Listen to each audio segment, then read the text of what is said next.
Hello students, कैसे हैं आप लोग। Welcome to my biology class. Actually कुछ टाइम से मैं अपनी वीडियोस अपलोड नहीं कर सकी due to some technical issues. Actually इससे पहले आपने मेरी वीडियो देखी होगी, उसमें भी मेरी वॉइस पूरी तरीके से क्लियर नहीं है। यही रीज़न था, लेकिन अब मैं कोशिश पूरी यही रहेगी कि मैं बहुत जल्दी आपका जितने टॉपिक्स रह गए हैं वो कवर करवाऊँ। ठीक है, अब हम शुरू करते हैं लेसन नंबर फर्स्ट का, लाइफ प्रोसेसेस का next topic, transportation in plants. तो देखिए, हम पहले भी पढ़ चुके हैं कि प्लांट्स जो हैं वो सिंपल कंपाउंड्स जैसे कार्बन डाइऑक्साइड एंड फोटोसिंथेसिस के द्वारा एनर्जी को क्लोरोफिल कंटेनिंग ऑर्गन्स जो होते हैं स्पेशली लीव्स में स्टोर करते हैं। ठीक है, प्लांट्स जो ऑर्गन बॉडी होती है उसके फॉर्मेशन के लिए कुछ इंपॉर्टेंट रॉ मटेरियल्स हैं, उनको वो सेपरेटली गेन करते हैं, सेपरेटली प्राप्त करते हैं। ठीक है, प्लांट्स के लिए जो क्या होता है, अब सॉइल जो है वो nitrogen, phosphorus and other minerals के लिए नियरेस्ट एंड रिचेस्ट सोर्स है। अब इन मटेरियल को एब्जॉर्प्शन कैसे होता है, तो रूट्स के थ्रू होता है। रूट्स क्या है, रूट्स नियरेस्ट ऑर्गन्स हैं, तो सॉइल से इजीली वो मिनरल्स को एब्जॉर्ब कर लेती हैं और प्लांट में ट्रांसपोर्टेशन पर एक मतलब डिस्टेंस का इफेक्ट पड़ता है। ठीक है, अगर roots and chlorophyll containing organs के भी डिस्टेंस कम है तो वाटर एंड रॉ मटेरियल जो है प्लांट्स के सभी पार्ट में इजीली डिफ्यूज़ हो जाते हैं। और अगर यही डिस्टेंस बढ़ जाती है तो प्लांट में ट्रांसपोर्टेशन के लिए डिफ्यूज़न की प्रोसेस सफिशिएंट नहीं होती है। प्लांट्स को उनके डिफरेंट शेप के अकॉर्डिंग ही एनर्जी की नीड होती है। ठीक, अब जो नॉर्मल साइज़ के प्लांट्स होते हैं उनमें एनर्जी बहुत कम चाहिए होती है, तो इसीलिए उनका ट्रांसपोर्ट सिस्टम भी वो स्लो होता है। लेकिन अगर प्लांट्स की हाइट लंबी है या प्लांट्स बहुत लंबे हैं तो यही चीज़ उनके लिए बहुत अधिक हो जाती है, बहुत ज़्यादा हो जाती है। प्लांट्स में ट्रांसपोर्ट सिस्टम में क्या है, लीफ से एनर्जी एंड रूट से रॉ मटेरियल जो है वो ट्रांसपोर्ट करते हैं। ठीक है, ट्रांसपोर्ट होते हैं, ये दोनों पाथवे एक फ्रीली ऑर्गेनाइज्ड ट्यूब्यूल से कंस्ट्रक्ट होते हैं। फर्स्ट स्टेज है जाइलम है, जो कि सॉइल से मतलब वाटर एंड मिनरल्स को ट्रांसपोर्ट करता है। एंड सेकेंड इज फ्लोएम, जो कि फोटोसिंथेसिस प्रोडक्ट्स को लीफ से जहाँ वो प्लांट के अदर पार्ट्स में सिंथेसाइज होते हैं ट्रांसपोर्ट करता है। Okay, now transport of water in plants. So plants में वाटर का ट्रांसपोर्ट कैसे होता है, जाइलम के थ्रू होता है। अब जाइलम में xylem vessels, tracheids of roots, stems and leaves interconnected होकर क्या करते हैं, वाटर कंडक्टिंग चैनल को फॉर्म करते हैं, एक सिस्टम बनाती हैं उसका, जो कि प्लांट के सभी भागों से, सभी पार्ट से अटैच होता है।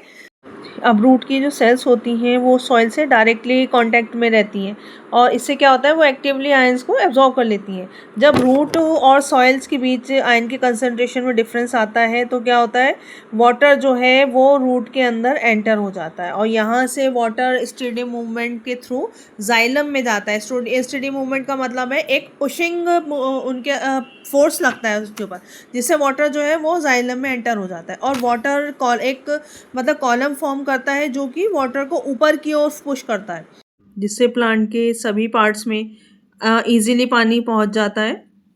ठीक है, अब देखिए मेन क्या है, अब वो जितने भी प्लांट्स होते हैं वो वाटर ट्रांसपोर्ट के लिए ये डिफ्यूज़न की थ्योरी को ही फॉलो करते हैं। लेकिन जब अगर प्लांट्स की लंबाई, हाइट उनकी ज़्यादा होती है तो क्या होता है, तो ये डिफ्यूज़न की जो ये थ्योरी सफिशिएंट नहीं होती है, प्लांट्स को वाटर को टिप तक पहुंचाने के लिए अदर स्ट्रेटजीज़ का यूज़ करना होता है।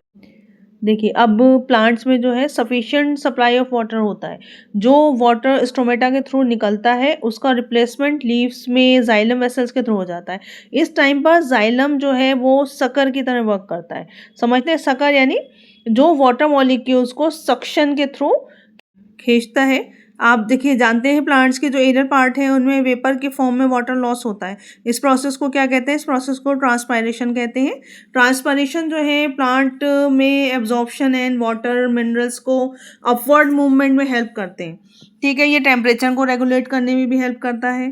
रात में वाटर ट्रांसपोर्ट में रूट प्रेशर बहुत इंपॉर्टेंट रोल प्ले करता है, क्योंकि दिन में जो है वो स्टोमेटा ओपन होते हैं, तो ट्रांसपायरेशन पोल जो है वो as a major driving force की तरह वर्क करता है, जो कि जाइलम में वाटर ट्रांसपोर्ट में बहुत हेल्प करता है। ठीक है, अब हम बात करेंगे देखिए transport of food and other substances की। तो जैसा कि हम जानते हैं कि प्लांट्स में वाटर एंड मिनरल्स का ट्रांसपोर्ट जाइलम के थ्रू होता है। प्लांट्स में अदर मेटाबॉलिक प्रोसेसेस होती हैं, स्पेशली फोटोसिंथेसिस, जो कि लीव्स में होती है। अब प्लांट्स यानी फोटोसिंथेसिस के थ्रू टाइम पर बनने वाले जो प्रोडक्ट्स हैं वो प्लांट्स के कि अदर पार्ट्स में कैसे पहुंचता है, फ्लोएम के थ्रू। फ्लोएम के थ्रू फोटोसिंथेसिस के जो प्रोडक्ट्स हैं, उसके अलावा amino acids and other substance का भी ट्रांसपोर्ट होता है। ये प्रोसेस ट्रांसलोकेशन कहलाती है। ये substance specially storage organ of root, fruit, seed and growing organ में ट्रांसलोकेट होते हैं। फूड्स एंड अदर सब्सटेंस का जो ट्रांसलोकेशन है वो सीव ट्यूब में दोनों डायरेक्शन में यानी अपवर्ड एंड डाउनवर्ड होता है, और ये कंपेनियन सेल की हेल्प से होता है। देखिए मेन फैक्ट मैं आपको बताती हूँ, जाइलम में जो ट्रांसपोर्ट है वो सिंपल फिजिकल फोर्स के थ्रू होता है, जबकि फ्लोएम में जो ट्रांसलोकेशन है वो एनर्जी को यूटिलाइज करके होता है। देखिए जब सुक्रोज का ट्रांसफ़र फ्लोएम टिश्यूज़ में होता है तो फ्लोएम की जो सेल्स हैं वो एटीपी का यूज़ करती हैं, जिससे टिश्यूज़ में ऑस्मोटिक प्रेशर बढ़ जाता है और वाटर इसमें एंटर हो जाता है। ये जो प्रेशर है वो सब्सटेंस को फ्लोएम टिश्यू तक ले जाता है, जहाँ का प्रेशर कम होता है। ठीक है। हाँ, यहाँ क्या होता है, फ्लोएम जो है वो प्लांट्स की नीड्स के अकॉर्डिंग ही सब्सटेंस को ट्रांसफ़र करता है या उन्हें मूव करता है। देखिए अब आपके क्लियर समझ में आ गया होगा कि जो ट्रांसपोर्टेशन प्लांट्स में होता है वो ऑस्मोसिस की प्रोसेस पर ही डिपेंड करता है पूरी तरीके से। ठीक है, अब आप इस सारे डायग्राम को अच्छे से देखिए और इससे जो मैंने कंसेप्ट आपको समझाए हैं, अगर कोई टॉपिक आपके क्लियर नहीं है तो आप मुझे कमेंट सेक्शन में कमेंट करें।